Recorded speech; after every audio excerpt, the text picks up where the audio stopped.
As we are hurriedly making our way back to our seats,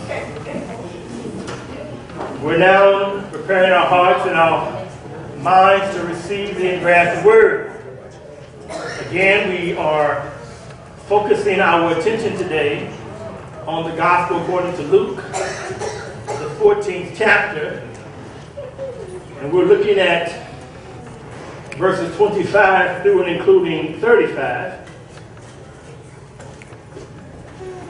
Dealing from the monthly theme, becoming a walking witness. And when you commit to be a walking witness, your witness will garner or evoke a response. Sometimes those responses may be very upbeat and positive. On the other hand, many times that response may be negative. But the challenge is, do you care what other people think if you have made a decision that you are all in for Jesus? And so today I want to share this purpose. I really want to stress the importance of, as Jesus would stress the importance of, what does it mean by counting the cost of discipleship. Counting the cost of discipleship. When you have fully dedicated yourself to the love and to the call of Christ, nothing else matters. Or should I say, nothing else should matter. Your prime objective is to be used to the glory and honor of God. That ought to be why you're here. That ought to be your purpose. That ought to be your every waking moment agenda to be used by God. And so today I would that we let nothing interfere with our walk with Jesus. And the reason why I say that is because we can easily become distracted. For Jesus once said in his discourse with his disciples, he said, he who puts his hand to the plow and then looks back, he's not fit for the kingdom. You can't start and stop, and then start and stop. Either you are going to be a disciple of Jesus Christ or not. Again, I remember the movie that I watched called Amistad. Powerful movie. About these slaves that were brought to this country on this ship called Amistad. And they were having to stand trial as to whether or not they were going to be free or were they going to remain enslaved. And there was a person who was their defense attorney. And he had gone through whatever legal procedures to get them free, and he was not successful. And so therefore he had to communicate with the prisoners through an interpreter. And as he was talking to the prisoners, the interpreter would interpret. And he said to the prisoners, he said, we put up a good, case, and, we tried, and we almost got you off. But then the interpreter stopped. And he asked the interpreter why he was not interpreting the message. He said in our language, there is no word for try. There is no word for almost. In our language, in our culture, either you do or you don't. It's not about, I tried to do this or I almost did that. Did you do it? Well, I don't want to hear what you almost did. We don't even have language to interpret that. So therefore, when we talk about following Jesus, It's not about I'm trying or I almost, no. Either you in or you out.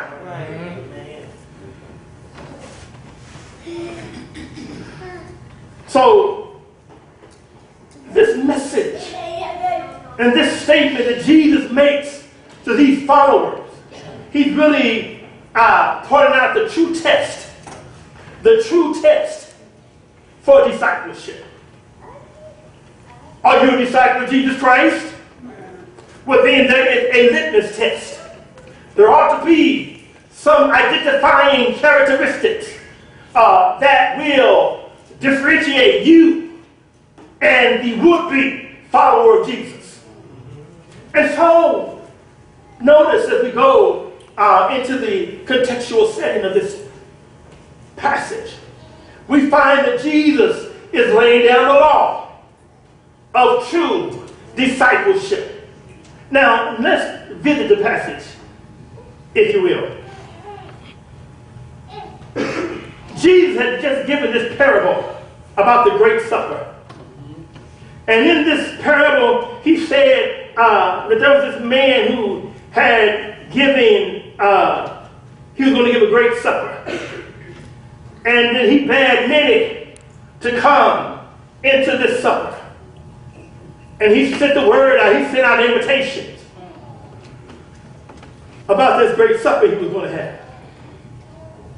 And he sent his servants at supper time to say to them, notice that word being, come, for all things are now ready. Did y'all hear that?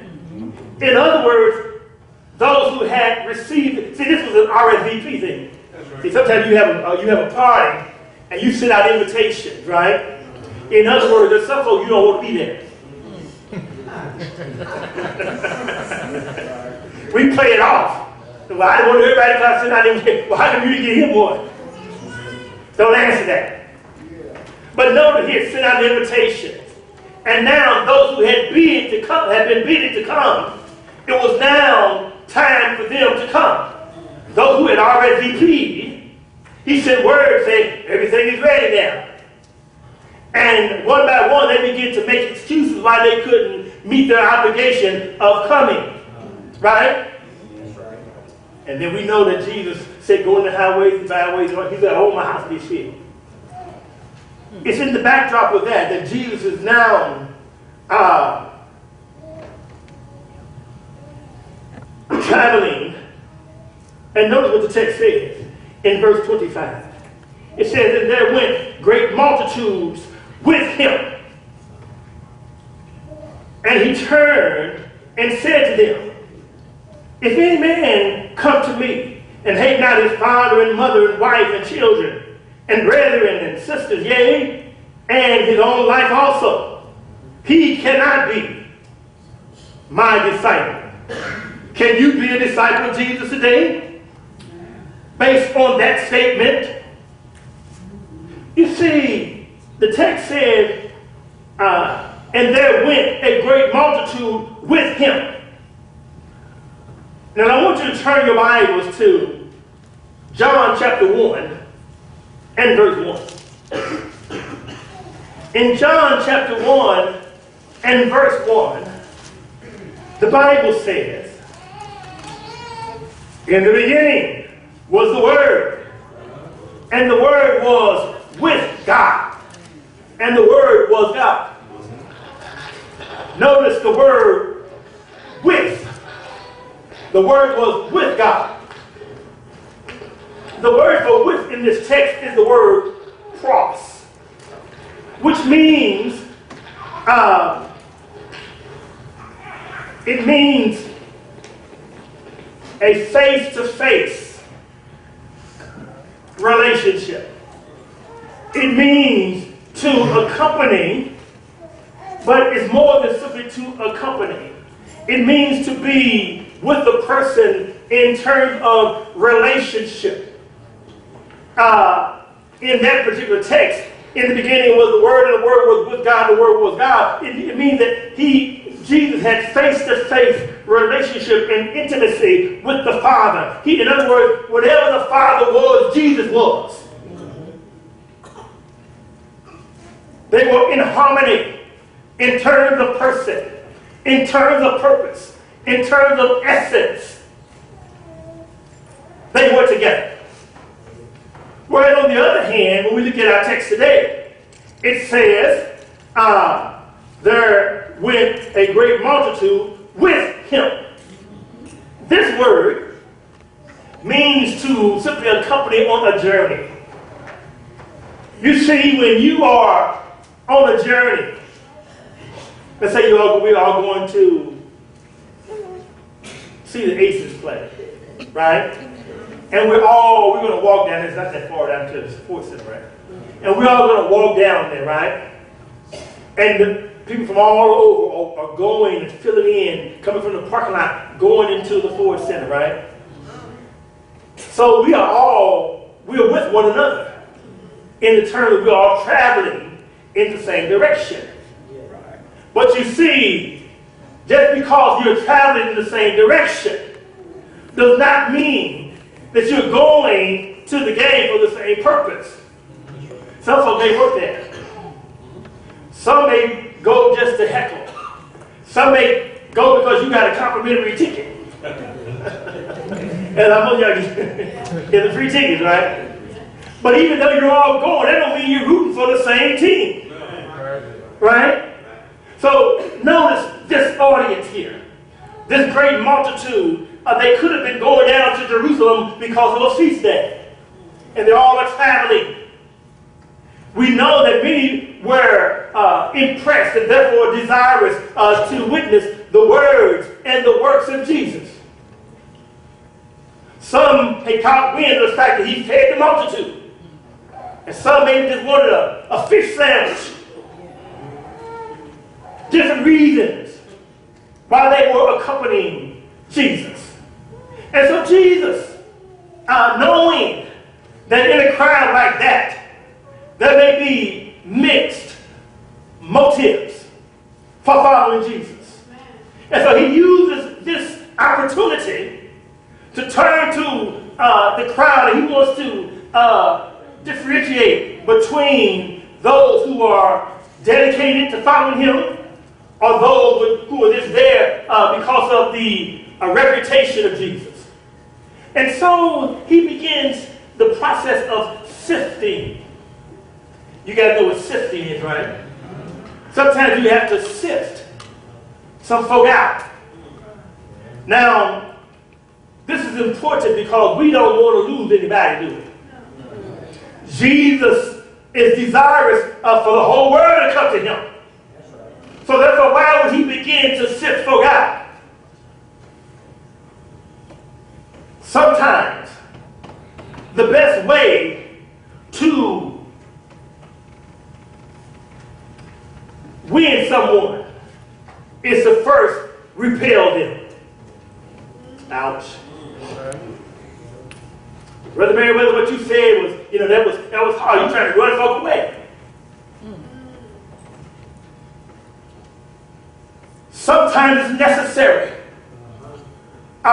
to make a in-your-face statement to help people to understand the importance of being a disciple of Jesus Christ. He turns to them, and notice the language he uses as he begins to part the water, if you will, as he begins to weed out those who want to be casual, people who are just accompanying Jesus, versus those who really want to follow him. You have to understand what that means. You have to count the cost. What does it mean to be a disciple of Jesus Christ? He said, if any man come to me and hate not his father and mother, and his wife and children, his brothers and sisters, yea, and even his own life, he cannot be my disciple. Now, brothers and sisters, you would agree with me that would seem like some harsh words. Oh, yes. But notice what Jesus is asking you for. Number one, Write this down. He's saying that there must be an unrivaled love. Your love and your allegiance to Jesus cannot be in competition with other folk, with other things, with other agendas. For the Bible says, you shall have no other gods but me. Right. God is a jealous God, and he doesn't want any idolatry. Whatever you put in front of God becomes an idol. That's true. I don't care if it's your spouse. Right. I don't care if it's your siblings and your offspring and all of that kind of stuff. They cannot be put on par with your love of God. Amen. And so he begins to talk about the importance of an unrivaled love and allegiance to him. He wanted to stress the difference between those who would take a casual stroll with Jesus and those who would devote themselves totally, consistently to Jesus. Notice, many may venture to walk with Jesus. That's a popular thing, you know. Yeah, I'm a Christian. Don't ask me about my doctrine. Don't ask me about, how I became a Christian. I'm a Christian. Well, but don't say anything about my lifestyle. Because the Bible says, judge not to be not judged. So leave me alone. Have you ever heard that? Yes, sir. See, whether they were traveling to Jerusalem for a feast day, or whether they desired to see Jesus perform a miracle, or whether they desired to hear the words of the kingdom, never underestimate the complexity of the crowd. Now, we have the audience here today. I don't know what's motivating you. You don't know what's motivating me. I put value in the fact that we are all here. That's a great thing. But you see, when life begins to make demands of you, when life begins to challenge you in terms of your commitment, how do you prioritize your life in such a way that it becomes evident that you are 100% down with Jesus? This is what he's talking about here. He said there are some criteria. Notice he said, as he talked to this crowd, he said, all of you are following me. But if you are really a follower, then there is going to be some telltale signs. You see, love for Christ has to be first and foremost. Love for Christ. Now the question becomes, brothers and sisters, do you love Jesus? Well, of course. Yay, I love Jesus. Do you love Jesus more than you love your children? Do you love Jesus more than you love your spouse? Do you love Jesus more than you love your things? Do you love Jesus more than you love your own life? Do you love Jesus more than whatever social event that challenges your presence here today? More than the game. More than you fill in the blank. Because every day we make decisions. And those decisions bring evidence to the fact that we love or we have contempt for the things of heaven. When we place other things, other agenda items over Jesus. So that's what he's talking about. Now he uses the word hate, and we all understand by now, that he's not saying, that we need hateful, because Jesus said we ought to love everybody, even our own enemies. So if he said love your own enemies, he's not talking about hating anybody. But he uses this word to help you. He uses a stern word. In other words, there needs to be nothing at all that is going to interfere with, that is going to be in competition with your love, devotion, and allegiance to me. Right. Okay? I don't care what it is. Sometimes we succumb to our own fear. We could succumb to our own, habits. Sometimes we form a habit of just doing nothing. And therefore, when it comes time to do things for the Lord, well, we're just not in the habit of doing anything.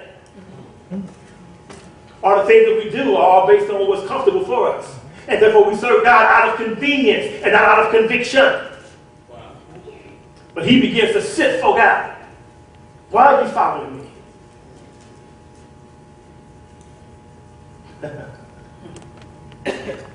In other words, he's saying, your love for anyone or anything must not surpass your love for God. All human relationships have to be subordinate to your relationship with God. Amen. Everyone. And if they're not, then that simply means you are disqualified as a disciple of Jesus Christ. Now, yes, that sounds rough. It sounds pretty scathing, doesn't it? He is disqualified as a disciple of Christ. And notice Jesus. We're in the 14th chapter now. Luke.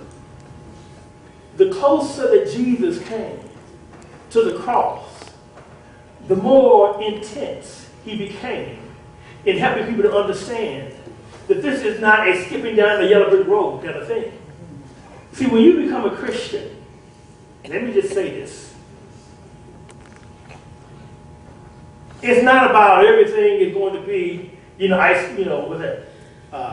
what's that Sunday with the cherry on top? Whatever that is, right? A scoop of ice cream. I don't even know what it is. A sundae. But the bottom line is it's going to be, you signed up for something that entails sacrifice. That's right. And see, here's the problem that many of us have. When we get the invitation to come to Jesus, we look at it as, this is the solution to all your problems. Coming to Jesus, then everything is going to be all right. I'm weary and I'm heavy laden, and now I come to Jesus because I want to rest for the weariness of my soul. And so we are enticed into discipleship based upon what's in it for me. What are all the goodies and the benefits associated with being in Christ? And we never talk about the necessity of self-sacrifice. And therefore, if I am coming in to this new relationship with an expectation of everything being, hunky-dory and everything being, nice and smooth, then I have not properly counted the cost. See, when a person counts the cost, that means he is making an assessment. He is laying all the facts on the table. See, the Bible says that we are now called into fellowship with Jesus, and that fellowship means following him wherever he goes. And where is he on his way to? He's on his way to Calvary, right? In other words, he is sacrificing himself for all humanity, and he wants you to follow him. Yes, the nearer that he came to the cross, the more direct he became in his demand for discipleship. See, he was going to sacrifice his life. Yes, he was going to give his life for all humanity, for all mankind. And he needed disciples who would be willing to do the same. And so therefore, when he says, if you want to follow me, you have to make sure that there's no rivaling alliances or allegiances to your love and devotion to me, because I am on a track. I'm on a mission to give my life so that I can save the world. And if you're going to follow me, how much skin do you have in the game? Are you in it to win it? Or are you just a casual stroller, walk in the park mentality when it comes to following Jesus? So he's walking, he's on his way, and he stopped, he turned, looked eyeball to eyeball, face to face. He said, do you really want to follow me? I'm talking to church members now, because we need to understand that when God gives us the privilege and benefit of following him, there are responsibilities associated with this new direction. And he said, I want you to make sure that you understand what this entails. The beauty of this, when you understand exactly what you're in for, you don't get surprised when someone don't smile at you.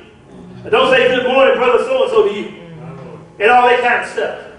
You don't have to leave the church because you didn't get your way. Man. Play with me, I know what's going on.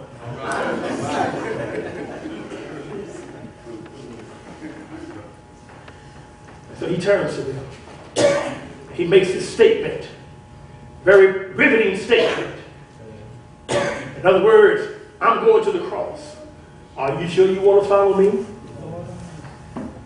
But not only that, not only an unrivaled love, but also there must be an unceasing death. Notice what the Bible says as we continue to go through the text.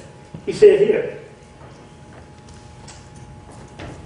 for whosoever does not bear his cross and come after me. See, they were willing to follow him, but they didn't have no cross. They wasn't about no cross. See, if you want to follow Jesus, that means you must also take up your cross. Because this idea of cross, in other words, you need to die. See, when a person was sentenced to this kind of death, they had to bear their own cross. The cross was the idea of the cross simply means not only were you convicted of this crime, but you have to submit to the burden and the penalty of this death. And you had to bear your own cross for your own execution. And the cross could get heavy. But you are traveling to your death. So therefore, when you're bearing your cross, you are anticipating death. When you say, I'm following Jesus, you say, I am agreeing to die. Man. So I didn't get that in Sunday school. Well, I'm going to give it to you now.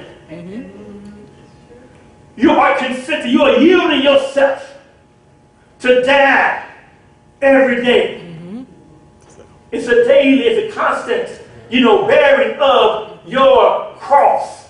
In other words, every day you said, I am dying to self. Right. I am sacrificing my life for Jesus. Man. He said, if you don't bear your cross and follow me, no, you can follow me. Why do you follow me for? Well, your cross. Failure to bear your cross simply means that you cannot be my disciple. Now this is important because he says, if anyone would come after me, in other words, if anyone will follow me, if anyone come after me, he must bear his cross, just as Christ himself bore his cross. He was about to give his life up. And doubtlessly, he had this in view when he turned and he said, I'm bearing my cross, and you have to bear yours. Which simply means I must die to, number one, die to sin. Right?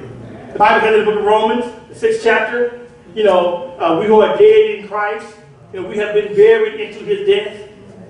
But you see, the beauty of being buried into his death, we rise to walk in a new life. So therefore, when you talk about discipleship, you're saying, I want to die to the old life. But the beauty of it is, there is a new life that awaits you. But in order for you to receive the benefits of the new life, you have to completely divorce yourself from the old life. And so therefore, if you want to be a disciple of Jesus Christ, he says, come on now. He says, come on now. It's more than simply, just pledging lip service to your allegiance to me. You have to make sure that you are dying to sin. See, sometimes we just, we kind of bask in the ambiance of sin. Yeah. And even though, if I can use this language, even though I may not do certain stuff that I used to do, I fantasize about it. I romanticize about it. I try to get closer to the fire without getting burned. I get so close to the fire, I walk out and I smell like smoke. It's kind of like, you be in a room and people are doing drugs or whatever, and you get close enough to get a contact happen. I didn't do it. But every time the cloud comes away, I mean, you get close enough, your eyebrow, you're so close to the fire, your eyebrows get singed, smell like smoke. Right. But legalistically, I didn't do it. You have to die to sin. In other words, when you're dead to sin, you're no longer affected by the stimulus of the flesh. But not only that, if you die to sin, you have to die to self. See, this is a big issue. I may not do this, I may not do that, but you're still a very selfish person. You still want your own agenda. And I tell the church to get my way. Yeah. I think that's what Paul said. He said, using his own life as an example. You know what he said? He said, I am crucified with Christ. He said, nevertheless I live. Yet it's not I who live, but it's Christ who's living. See, Christ can't live in me until I die to myself. Christ can't sit on the throne because you in it. So the question becomes, who sits on the throne of your heart? Is it Jesus? Or is it you and your own pettiness, your own selfishness, your own agenda, your own fear, your own motives? Who sits on the throne of your heart? Right. Don't answer that verbally. Just let me watch you. How do you make your decisions? How do you arrive at your certain conclusions in life that will reveal where your allegiances lie? Right. So, the beautiful thing about that is not only must you die to sin, die to self, but we must live through suffering. Philippians chapter 1, verse number 29, I like that passage. But the Bible says it has been granted to you not only to believe in him,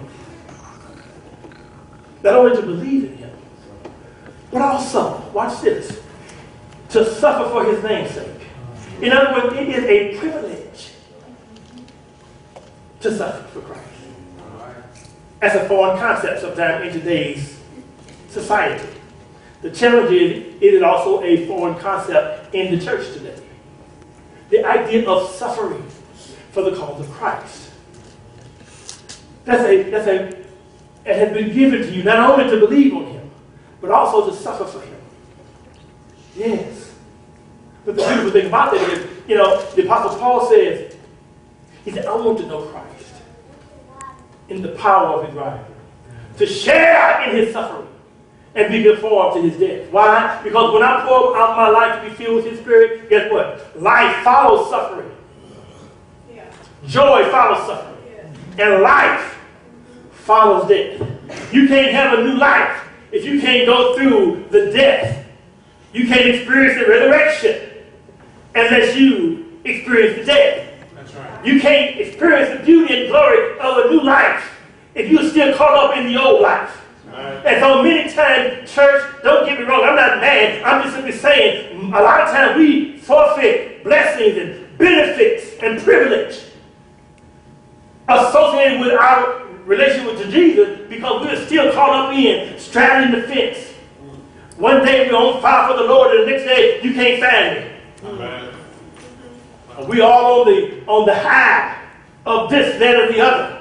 But when it comes to your day-to-day living, are we sacrificing our life for him? Now, whosoever does not bear his cross, including all the reproach that the cross may bring. Because if you bear your cross, if you make a stand for Jesus, there will be some who will ridicule you, ostracize you, alienate you, dog you out, don't associate with you, and all that kind of stuff. And sometimes in our own fragile ego, we can't handle that. And therefore we find ourselves compromising our faith in order to fit in with society. Well, we have to bear our cross, the reproach, the affliction, the persecution, and death itself. You see, how many of us are willing to do things that may cause us, severe bodily harm? How many of us, let me ask Stephen then, because I got to talk to somebody. Let's ask Jesus. Jesus said, this is how much I love you. This is how much I'm down for the count. I'm bearing my cross. And if you're going to, here's what happens. See, I know many of us, as we get to a certain age, we begin to talk about, you know what? I'm really fearful for the next generation. The next generation, the church is going to be in a bad situation. How many have said that? Y'all can I tell the truth? Yeah. The next generation is going to be terrible. Well, I ain't worried about that generation. The problem is this generation. If that generation is all, is hopeless, it's because of this generation. What have we done? I made a stat, asked a question with my Bible class the other day, and I want to say it right now. Take it for what it's worth. Don't say amen. Just think about it. I said based on your, now I want everybody get the mirror. Put the mirror up. Let me put mine up. Put your mirror up and look into this mirror and ask yourself the question. If heaven's population is going to be based on my efforts to share my faith, to sow in for Jesus, is heaven going to be a sad and lonely place based on my efforts? Man.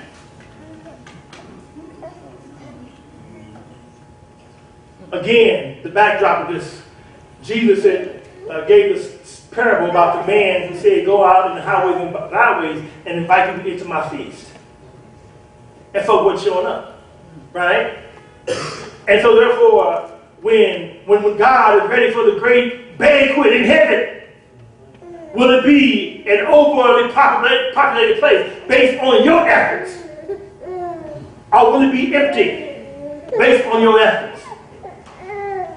That's the question. See, Jesus is going to open up through his death. He's opening up the doors of heaven that all can come in.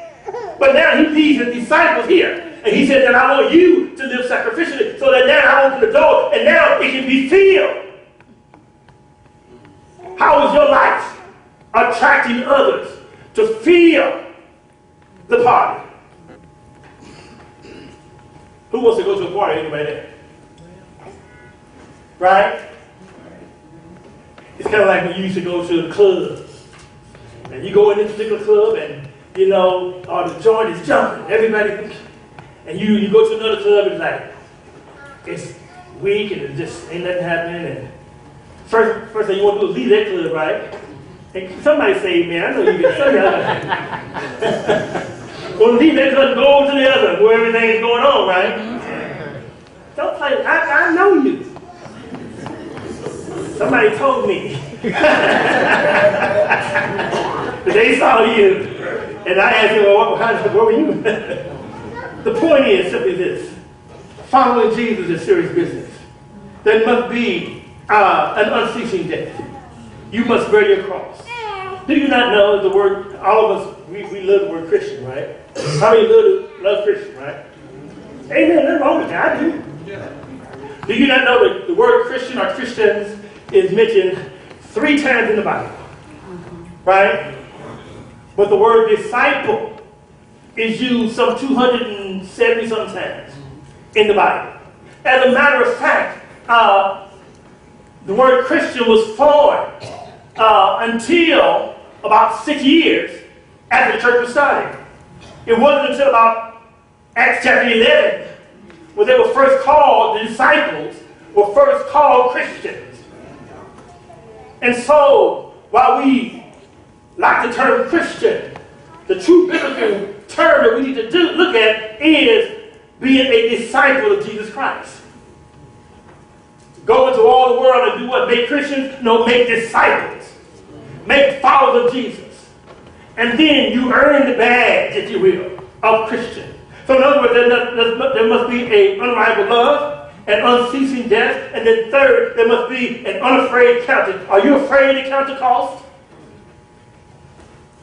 Well, Jesus gives two illustrations to help us understand the fullness of this statement. Notice what he says in this idea of an unafraid counting in verse number 28 through 32. He simply says, "For which of you, attending to build a tower, sits not down first and counts the cost, whether he has sufficient to finish it? That's happily after he had laid a foundation and not able to finish, all that behold it began to mock him, saying, this man began to build and was not able to finish." 31, watch this. "Or what king going to make war against another king sits not down first and consulted whether he is able with 10,000 to meet him that cometh against him with 20,000? Or else while the other is yet a great way off, he sendeth an ambassage and desireth conditions for peace, counting the cost." Now here's the deal. He said he must first do what? Sit down and deliberate very carefully. If you are going to build a house, if you are going to engage in whatever endeavor, you have to first of all begin to find out if you have the resources necessary to complete the project. Does that make sense? Sure. It makes sense in everyday life. You go and you want to buy a house. They're going to ask you what's your income. How do you document your income? Now, what kind of house do you want? What can you afford? Yeah, I want a mansion too. Yeah, 4-car garage, boat, access. What kind of money you got? You start building, you get halfway through, and you run out of funds. The bank won't, give you no loan, and you don't got yourself out there. Watch this. He is saying that you must first sit down and calculate your ability to complete the undertaking. So now notice these people are following. And Jesus is saying, have you counted the cost of what it means to follow me? Are you going to be one who begins to follow me, but then have to fall back and fall away? And that's an embarrassment to you and to the church. You profess that you're a Christian and all that kind of good stuff, and then a few weeks later, you back out doing the same thing you used to do. Notice this. I want to first of all talk about the folly or the foolishness of not calculating the cost to follow Jesus. He said, what man who wants to build a tower? See, what is a tower? A tower is a structure that has a specific purpose. It's a structure that was built to fortify one's position and safety, right? And so if you wanted to build a tower, you would first of all, you would make sure when you build a tower, you build it on the proper foundation, right? That's right. It needs to be able to withstand all the assaults and attacks on the tower. Now, spiritually, when you're building your tower, you need to make sure your foundation is on the teachings of Christ. Does that make sense? Yes, it does. Because if your tower is on a faulty foundation of false teaching, a faulty foundation of, some of this pop culture Christianity, hot tub Christianity, you can do any and everything that you want to do and still receive the benefits of of calling yourself a Christian. It's not about that.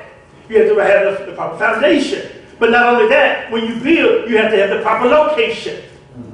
Many times they build a tower, they'll find the highest elevated spot. And they will build that tower on the highest point so it can be elevated. So therefore, when the person who's in the tower is looking out, he can see the enemy coming and warn the people and make preparation to be able to defend themselves against the onslaught of the enemy. So therefore, the tower had to be in the proper location, an elevated position, so we can see the enemy from afar off. See, and then you need to make sure that you can complete the thing. Now watch this. If you start to build your tower We're not talking about building towers right now. We're talking about following Jesus, right? Right? So if you want to build your tower, and you get halfway through, and you are not able to finish building the tower, everybody who walks around, they see your house or your tower incomplete. And when are you going to finish that thing? When are you going to finish that thing? And after a while, folk begin to talk about you. All river whisper. He started to build. You become ridiculed. That's right. Right? But it's deeper than that. See, failure to complete your tower is an invitation, not only for ridicule, but it's an invitation for attack by the enemy. Because if your tower is never completed, people begin to realize that, you know what, they don't have their act together over here. No. They can't even complete the tower. That's the primary defense mechanism, to be able to see the enemy from afar. So now not only are you being ridiculed, but the enemy says, well, we can come on in and take this. And you know, now you have invited, the very thing that was supposed to keep the enemy out, it becomes the thing that invites the enemy in. That's right. So therefore, when we say I'm a Christian, and we begin to be very, very lax and lukewarm about our approach to, being a Christian, we begin to invite Satan right in. That's right. He sees that you have not put up a wall, you haven't built your tower, you haven't put your defenses up, and you just kind of open to any and everything that want to come on in here. And that becomes an invitation for Satan to come and ruin your house. You have to count the cost. This is not a walk in the park. But not only that, not only do we see the folly of not calculating, we also see the consequences of not calculating the cost to follow Jesus. Notice in the other illustration, he said, consider what you are up against. He said, what king who has 10,000 and is going up against 20,000, don't he kind of try to get his strategy together? Doesn't he try to kind of make sure that he considers what he's up against? Does not he want to make sure that he understands the strength of the weaknesses or the strategies of the enemy? What it takes to avoid capture. What it takes to avoid defeat. And how much are we relying on our resources? See, sometimes we rely on the temporal and earthly resources, but never rely on the ultimate resource, which is God. He says, you want to go into this battle because Christians are going into spiritual warfare. Do we know that? Mm-hmm. But do you understand what it takes to win? How much do you know about your enemy? Because if you don't know anything about your enemy, he'll have you for lunch. That's right. Your enemy can be sitting right next to you. You can't recognize your enemy. I don't want to get into that because it's another story. But the bottom line is, if you are going to be a disciple of Jesus Christ, the cost of following Jesus is great. Because you have to surrender your heart, your life, your relationships, your possessions. And God is not seeking those who will start but not finish. And the consequences of not calculating is far greater. Fighting without Christ results in being overcome by a mightier enemy. And let me just give you a hint, clue. Satan is stronger than you. Yes. He's stronger than you. You cannot defeat Satan by yourself. You need Jesus. And if you're not following him correctly, you'll find yourself getting picked off. There's a laundry list. And the reason why I know I'm telling the truth here is because there are too many of us who may be here this week, but you ain't going to be here next week. Brother Mary, how do you know that? You don't know the future. Well, I know the past. Some of you are here today, weren't here last week. And every week I can count 30 or 40 members of the church who's not here. The faces may change, but the bottom line never stays the same. Okay? Which suggests that many of us are just strolling with Jesus. Taking a stroll with Jesus, but are not committed to discipleship. Finally, as we close, let me say this. Number 4 and final. This is what's going to happen. and unqualified renunciation. We will be renounced or rejected by Jesus. He's already saying, you're not worthy to be my disciples. You're not going to follow me. You got to come correct. Is that right? So we see it takes an unrivaled love, an unceasing death, an unafraid counting, and then there's going to be an unqualified renunciation. If you do not renunciate all the things of this life, you will be renunciated by Jesus. Notice this. The life of a nominal Christian. When I use the word nominal, I simply mean an insignificant or minimalized life. It's compared to salt that has lost its characteristic properties. In other words, if salt has become tasteless, you can't even call it salt. How do you know salt is salt? By how it tastes. Right? And if the salt is not salty, then it's something else. It's not salt. See, Jesus had said over in Matthew the 5th chapter, verse 13, he said, you are the what? The salt of the earth. Right? And in this particular case, he said, you know, if you claim to be salt, right? He said, salt is good. Salt is good, but if the salt has lost its savor, wherewith shall it be seasoned? It is neither fit for the land, nor yet for the dunghill. You know what that means, right? But men cast it out. And then he doubles down and says, here, let him hear. In other words, what he's saying is, if you've lost your property and your characteristics of salt, you become useless for any purpose. The followers of Jesus is to be a valuable influence in the world, by which we preserve the world. Now, if the salt, you are all called to be, first of all, salt. Amen. That's right. You're called to be salt. Jesus said you are the salt of the earth.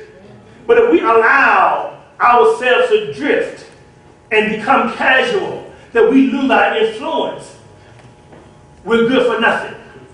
And I don't want us to be good for nothing. You see, we have to forsake everything for Christ. If you allow other things to neutralize and dilute your potency as a believer, you become good for nothing. And therefore, you become half-hearted in your allegiance to Jesus. And a half-hearted choice is worthless. Now, here's the danger. You are of no use to the church. You are no use to the world. Neither one of them wants you. He said, at least dung can be used to fertilize. Right? You are less than in terms of usefulness. See, the dung still, it still has a certain value. Right? Hey, you can fertilize something. But you see, you put salt there, whatever you put salt down on it, nothing ain't gonna grow. Nothing grows. He said it's to be cast out. Salt to be cast out. Now remember, these folk are following Jesus, right? And he turns to them. He said, what do you want? Why are you following me? Are you willing? Are you willing to follow me all the way? And the reason why this message is so important today is simply because Jesus sacrificed, and he's looking for disciples who are willing to sacrifice. And when we sacrifice, when we begin to live, our lives take on value, our lives take on meaning and purpose, and no longer are we half-hearted and worthless in our choices. You can find yourself being half-hearted. It's not a choice for Christ, but it's a choice to be against him. Oh yes, it is. The saltless are of no use to the church. They're of no use to the world. So therefore, I'm asking you today to beware of a saltless Christian. He said those who are saltless are good for nothing, not even for the dung heap. He said it's only good to be thrown out. Men cast it out. cast it out. It's no good.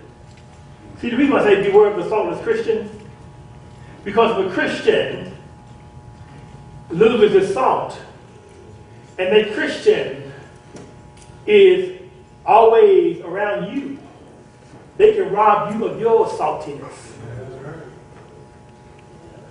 He says, men cast it out. Jesus is saying, I'm saying Jesus is saying this. Jesus is saying that a saltless Christian needs to be kicked out of the church. He said men cast it out, right? I knew this sermon wasn't going to set with old child. Jesus is saying, if the salt has lost its characteristic property of saltiness, then it is good for nothing. Not even for the dung heap. It is to be cast out. Cast out of what? He said, if you are not salt, if you don't have the characteristics of a disciple, you don't deserve to wear the name of disciple. I'm scared of that. That's what he's saying. And so today, this is one of those messages that we need. Not necessarily a message that we want. But it's time for us to find out where Jesus is going so we can follow him. And every day, as you look into your mirror, guess what Jesus is saying? He said, have you counted the cost of what it means to be a disciple of me? Okay? And if you have not, it's time to start counting the cost. Are you putting other things and other people and other priorities over Jesus? And he said, if you are, you're not worthy to be my disciple. Now, Brother Mary, I here pray with you, pray for you, and we'll study and we'll work on what we need to work on. But your relationship is not with me. Well, it is vicariously. It is based on the fact that I'm trying to be with Jesus myself. Brother Mary, where are you going? Well, I'm going with Jesus. All of us have to have that mentality. Okay? And when we do, God says, I will bless you beyond your wildest imagination. See, God got a whole storehouse of blessings that he can't give us yet. And he's been waiting around to give us these blessings, but we can't even have them. Because we have not made the proper first step of saying, I am denouncing everything to follow Jesus. And when we do that, Lion Street, God will do great things with each and every one of you. I believe that. And maybe I'm naive enough to believe that God is able. I don't know what you guys are on that. I believe God is able to do exceedingly, abundantly, beyond all we can ask or even imagine. But he does it according to the power that he places within you. And we have to be a good for something versus a good for nothing disciple. Think about that. If you hear that. God, he's turned up the heat on us now. And I think he's laying down the law of what it means to be a disciple of his. And I pray that we come away saying, I want to go forward. I want to follow him. I want to live sacrificially to him. I want to give him my all in all. And every time I do that, he's going to make me a better husband. He's going to make me a better father. He's going to make me a better friend. He's going to make me a better... The quality of my life elevates when I take on my cross to follow him. How about you today? Have you decided to follow Jesus? Or are we simply casually strolling through the corridors of church membership? God, please deliver me from church membership. Well, I'm just concerned about my name being on the roll. So heavenly bound, we're no earthly good.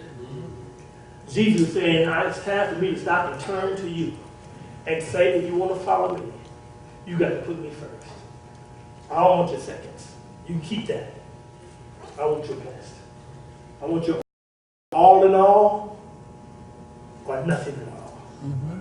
Think about that. If you're here, you're not a member of the body of Christ, you need to give your life to him. Say, yes, I believe that Jesus is the Christ, the Son of the living God. He died for me. I want to now live for him. I accept what he's done on the cross. I want to appropriate that to my life by saying, yes, I will repent of my sins, I confess it as Lord, and I'm willing to be buried in the water of baptism for the remission of my sin. But I understand that's not the end, that's just the beginning. And now I want to begin this journey of following Jesus, understanding that it means I'm giving up everything because he is first and foremost in my life. And that's what us as members need to look at. I often say a new believer has to come in here and backslide to fit in with other old Christians. Think about that. Take it seriously. And together we stand and sing a song of encouragement.